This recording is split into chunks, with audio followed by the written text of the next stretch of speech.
Really? So it should start recording as well, huh? No, that recording puts it on my computer, and YouTube automatically records it. When it's streamed. Got it. Yeah. Okay, cool. Yeah. Thanks. All right.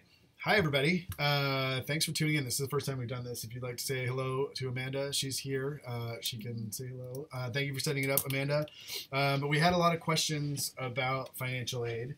So we're here with the esteemed Paula Cross from Financial Aid and Scholarship. So, Paula, thank you for being here. So this is a new one that we're doing here, just getting the students familiarized with the financial aid policies of SDSU and the U.S. government before they get here. Normally we bring Paula in, as I said, during orientation to kind of answer all your questions, but we thought getting ahead of it might be wise. We saw a LinkedIn group thread that started. It had some comments about what type of loans and the special enrollment agreement and that kind of stuff. So we thought, all right, well, let's just have Paula come and talk with us. So first things first, the tuition for the program, as you all know, is $48,870. So it's $1,084 per unit times 45 units. You take 15 total courses, 3 units per course. So the $1,084 per unit results in payments like I broke down. It's just over $16,000 for the first payment, which is in January. That'll be January of 2018. And then May of 2018, we have a 12 units, so 4 classes. So that comes out to somewhere in the 13,000 range. These specifics were in the email I sent out. So, and then again in August, you have a payment of about 13,000 and change, and then the final January of 2019, that payment's going to be about 6,000 plus. That's for 6 units, 2 courses. So, Paula, if this is the scheduled breakdown, when are the disbursements from financial aid to the students themselves? So, for example, for the class that's coming up now, the disbursements, what the class starts is it January 16th. January 16th? Okay, so then that means the first disbursement will be around about January 11th or so. It kind of depends when I actually get the special enrollment agreement. Okay. So when is orientation? So orientation's the 16th and 17th. Okay. And the first class is Thursday the 18th. Okay. So what I'll do, if I can get the special enrollment agreements earlier, I'll get everybody set up so we can get a disbursement hopefully by January 11th or 12th. Okay. If I don't get the special enrollment agreements until after orientation, then disbursements will be a few days after that because I just have to go in and make the adjustments. Sure. So if they haven't, usually when students arrive, we have them register right there.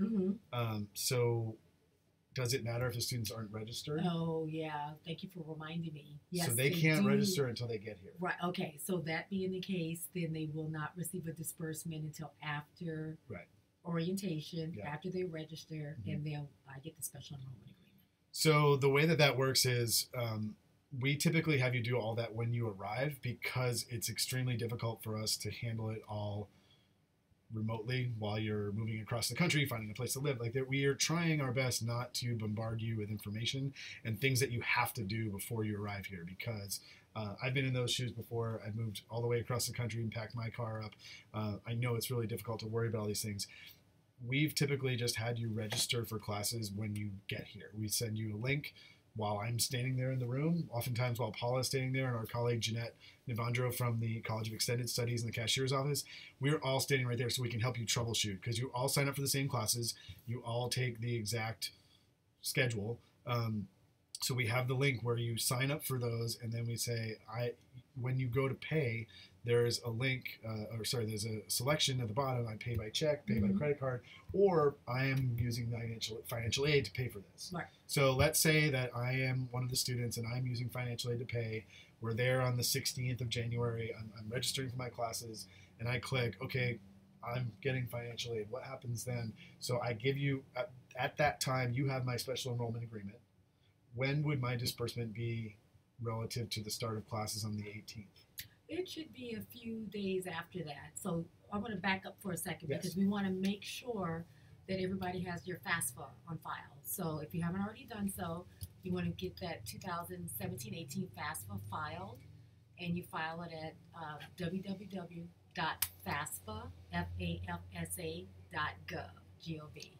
So there you're going to find 2 applications available. One is the 1819 FAFSA and one is the 1718 FAFSA. So make sure you complete the 1718. You'll eventually complete the 1819, but initially we want that 1718 FAFSA on file. Once we get it, it takes about a week or so for us to pull that FAFSA in. Once we get it, you'll be offered a financial aid award. That award initially will be at the regular traditional graduate students level. So it'd only be an unsubsidized loan for about $12,000 to $14,000. Once we go through orientation and I get the special enrollment, that's when I add in your special program fees. So for a period of time between January and May,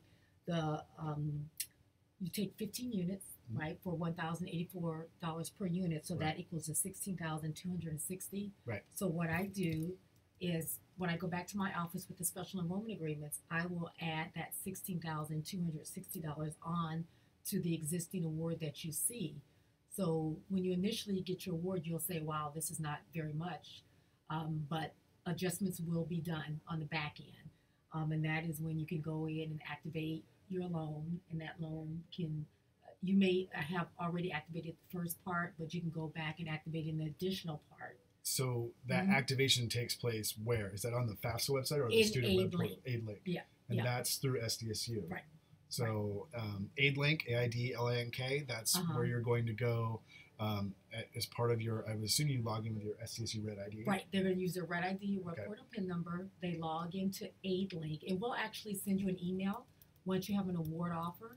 That email will be sent to the email address you put on the FAFSA, and it will actually, it'll be congratulations, you have a financial aid offer. So you just go to the AidLink, go to the award notification screen. There you'll have the ability to activate your loan. And once you activate your initial award, if you've activated, you'll have a subsequent loan on there once I get the special enrollment agreement.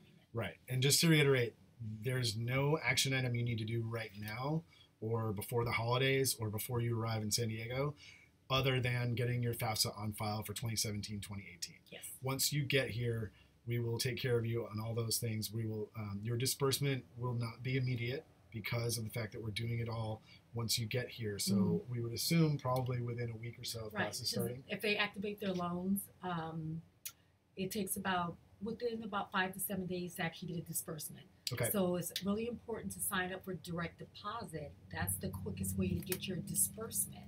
So you do that on Student Account Services website.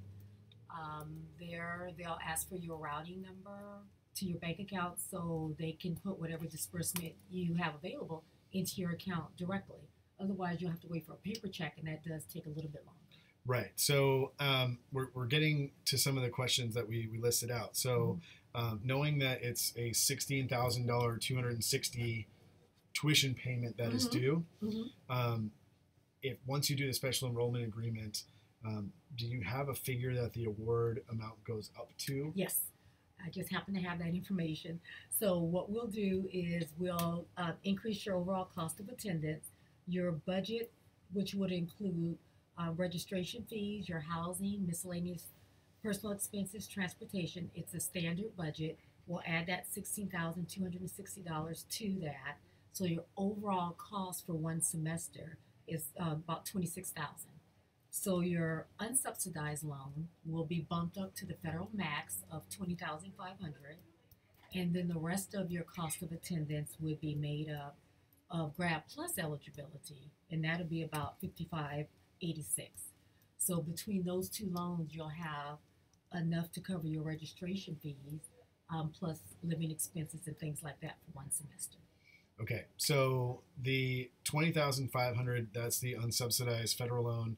That's at the typical, was it 6%? Right? The interest rate is 6%, and the Grad Plus is 7%. Okay, both so fixed rates. Not a huge difference there between what's called the Graduate Plus loan and the federal max for the unsubsidized loan. So that $20,500, that max, that's for each academic year. So as we move forward, I'm going to jump really quickly into the summer. Right, because that's a little confusing for this cohort. Yeah. So we have a summer amount that's due in May of about 13,000 and change, 13,300 or so, maybe a little higher.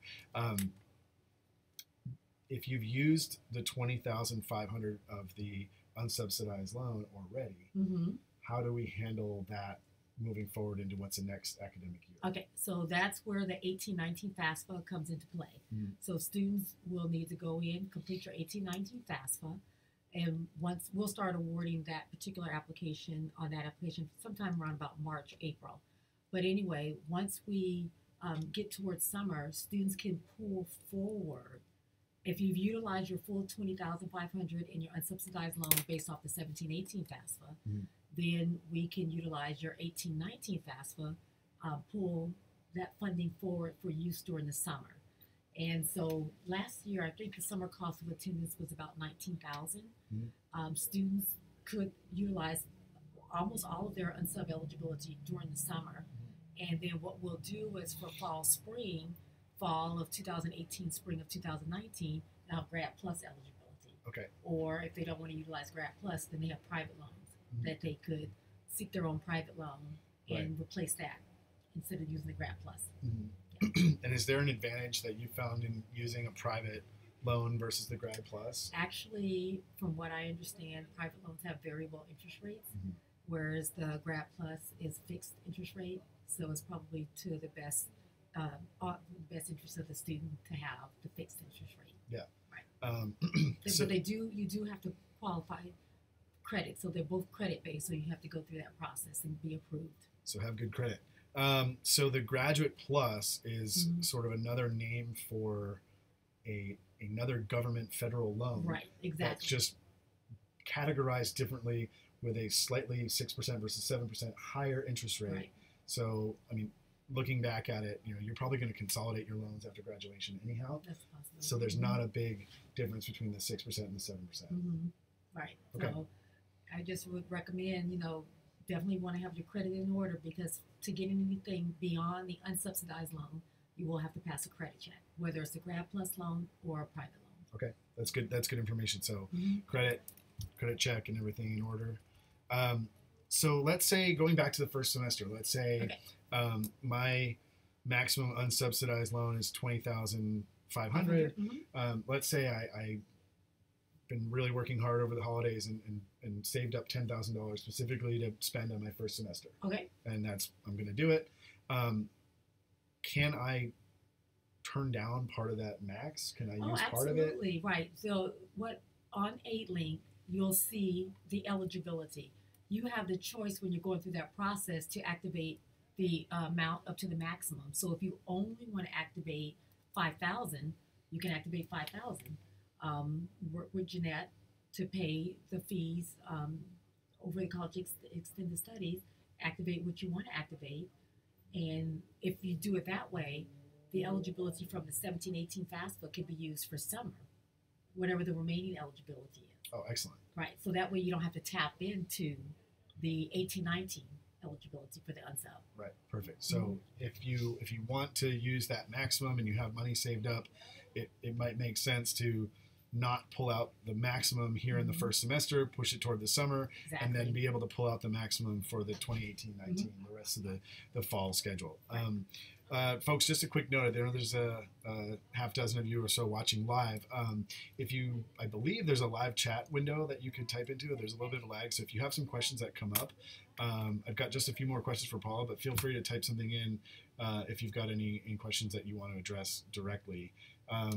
So Paula, one of the things that I remember doing when I was a student, and you were gracious enough to help me then, was I wanted to buy a new laptop. Okay. Just for the program, for your benefit.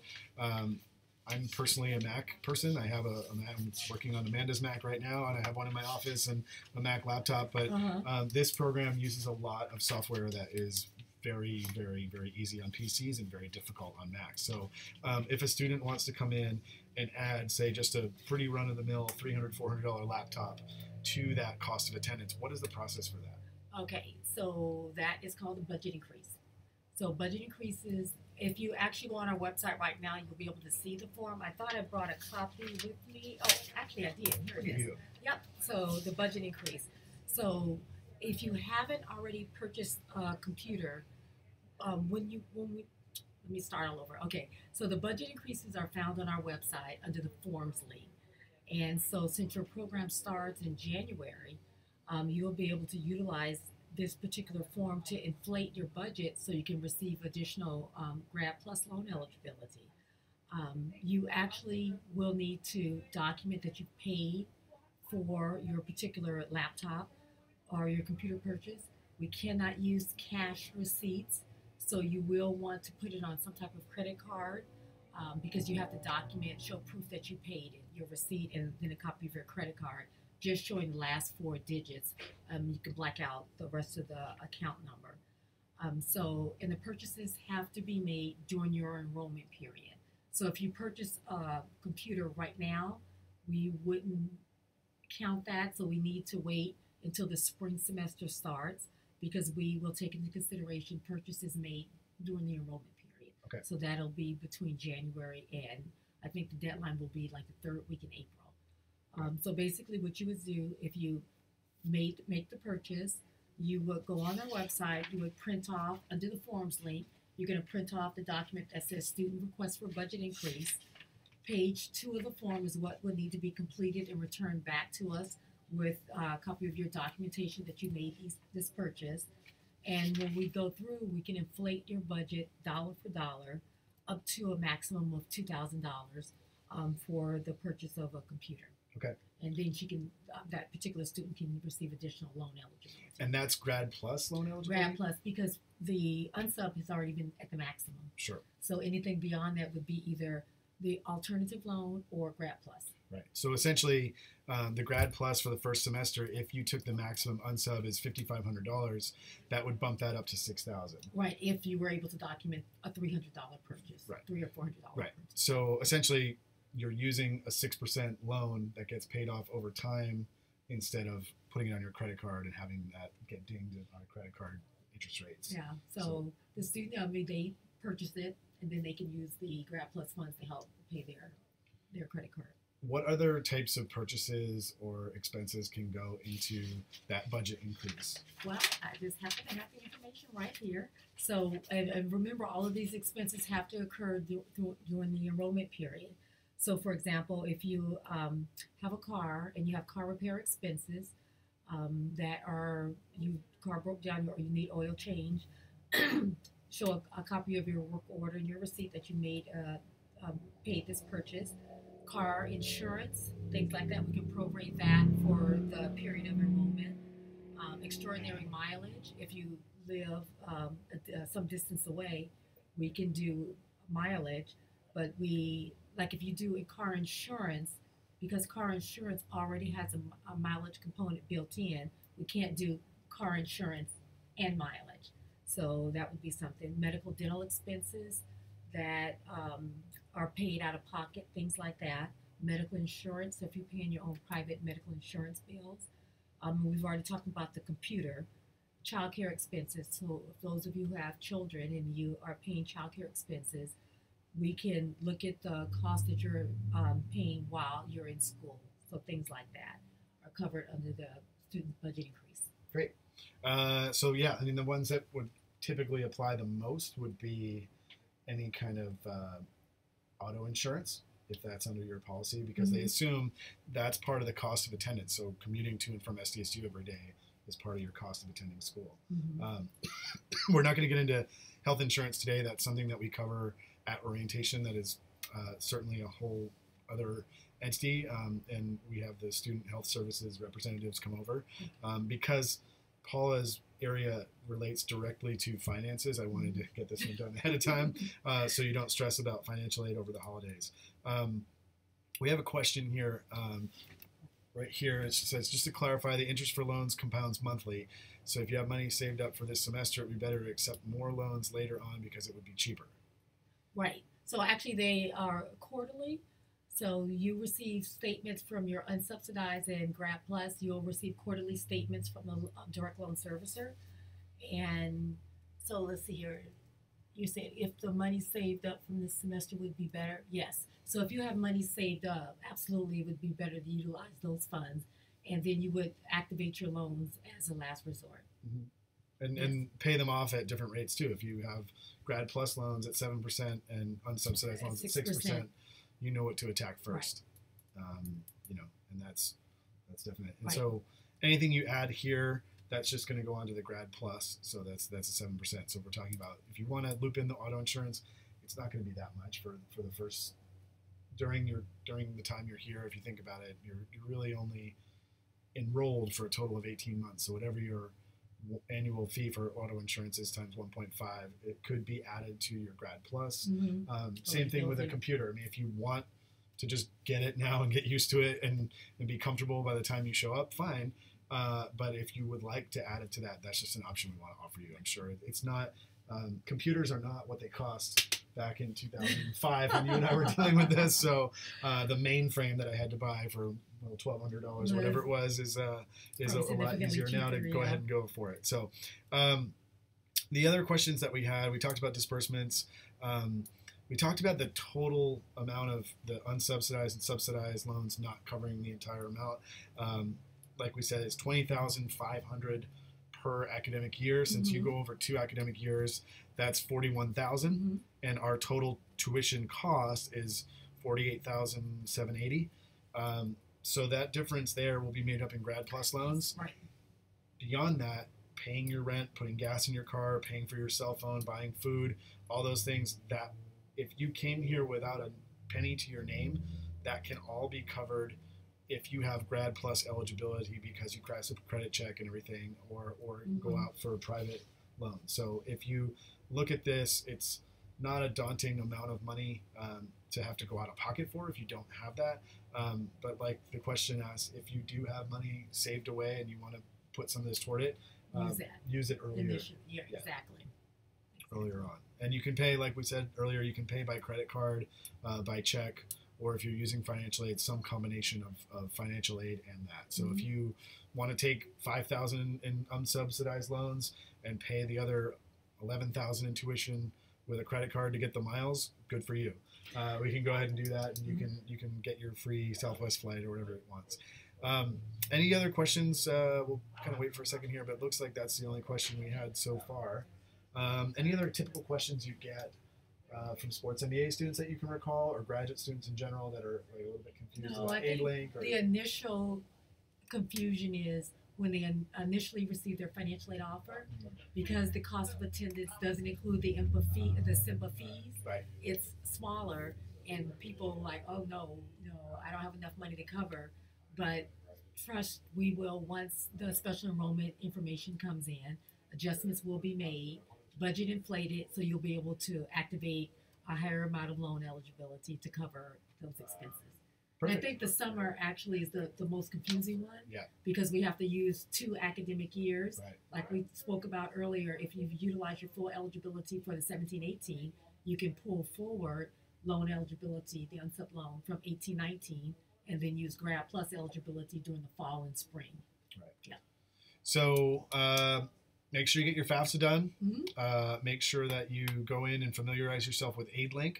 And keep in mind that what you see there as your award now will not be what you see once Paula fills out the special enrollment agreement. Yeah. Keep in mind that the disbursement goes through best with direct deposit. So sign up with that with your bank account. You're also encouraged to remember to get your credit in order. Make sure you have it if there's any issues there. If you have anything you want to purchase laptop-wise for a budget increase, go for it. Well, do that in the spring semester. Once you get here. Once you're here, because that's when we start counting. Right. Yeah. And if you have any other questions, you can email Paula. Her email address is todd and the number 1 at sdsu.edu. Yep. And that's all. I think right now, we covered all the things we need to cover. So thank you, Paula. See any more questions? Nope, we don't see any more. So, all right. Thanks, everybody. Have a great day.